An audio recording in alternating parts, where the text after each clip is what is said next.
Do you believe in the NBA Cup curse?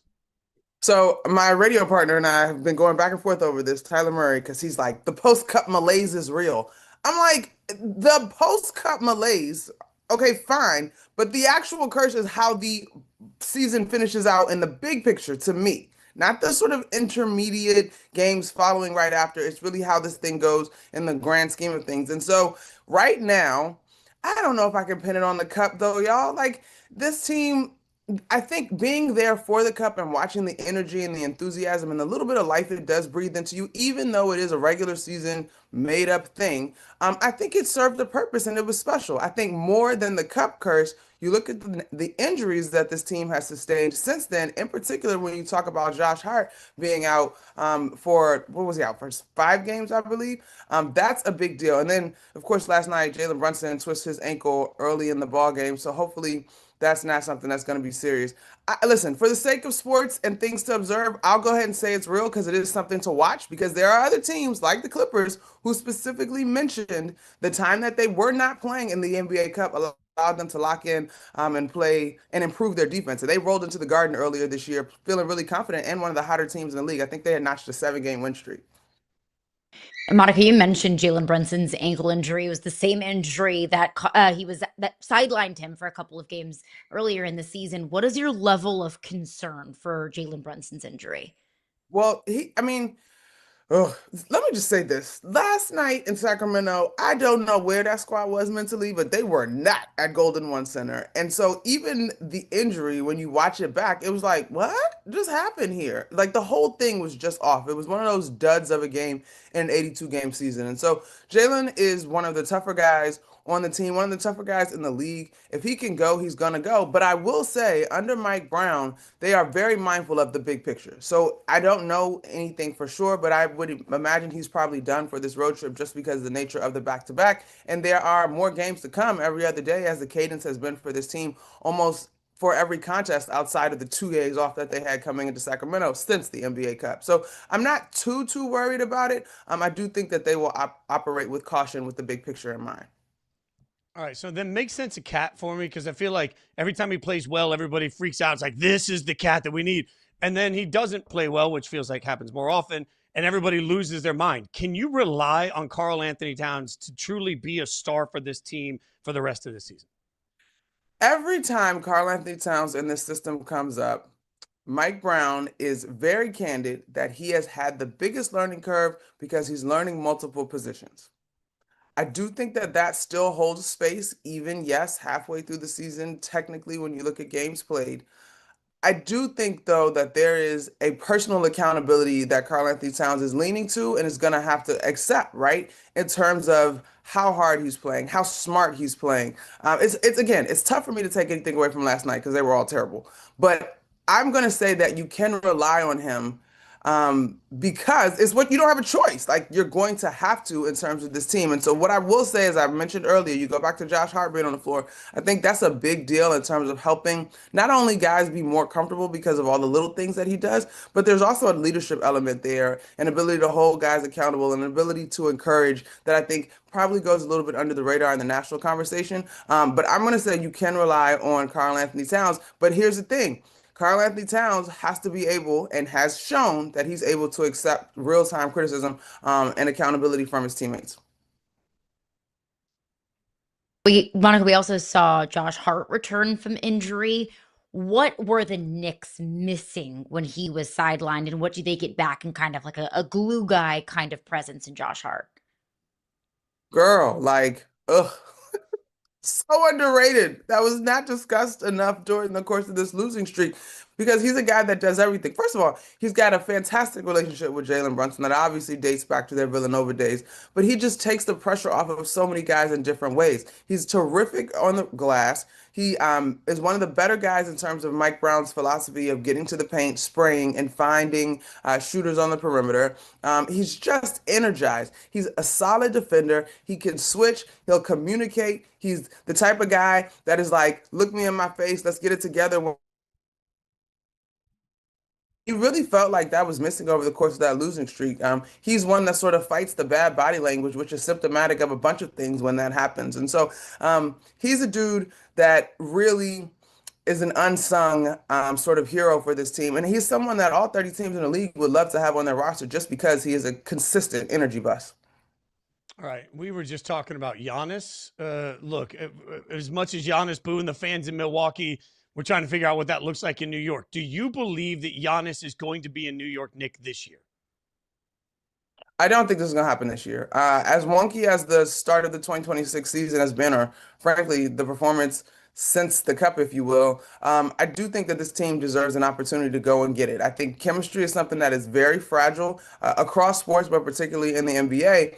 And I think people sort of forget it's not an excuse, but it is something to consider. This is still only Karl-Anthony Towns and Mikal Bridges' second full season in New York Knicks uniform, and OG Anunoby's on season 3, but he was injured most of season 1. So I think there's still some real-time learning that's happening with this New York Knicks squad. But I do think that they have shown. I mean, they're going into last night, they're second in the Eastern Conference. Their offense is top 5 in terms of efficiency. They've got all these fantastic metrics that make them a really good team, and I think they deserve the opportunity to go and compete and see what they can make happen this particular season. Now, beyond that, where there's smoke, there's fire in my mind. So it would not surprise me if eventually that happens. I am of the mindset, y'all, and I might get killed for this. While Giannis is dynamic, he is still excellent. I don't think he's as young as folks think. And I think when you look at the injuries and his postseason history in the last 3 seasons, is he going to be viable late? And then there's folks that are like mine, but who else on the Knicks roster can you say, go get me a bucket consistently outside of Jalen Brunson? And Giannis Antetokounmpo certainly would solve that problem, but I don't think that's going to happen this season.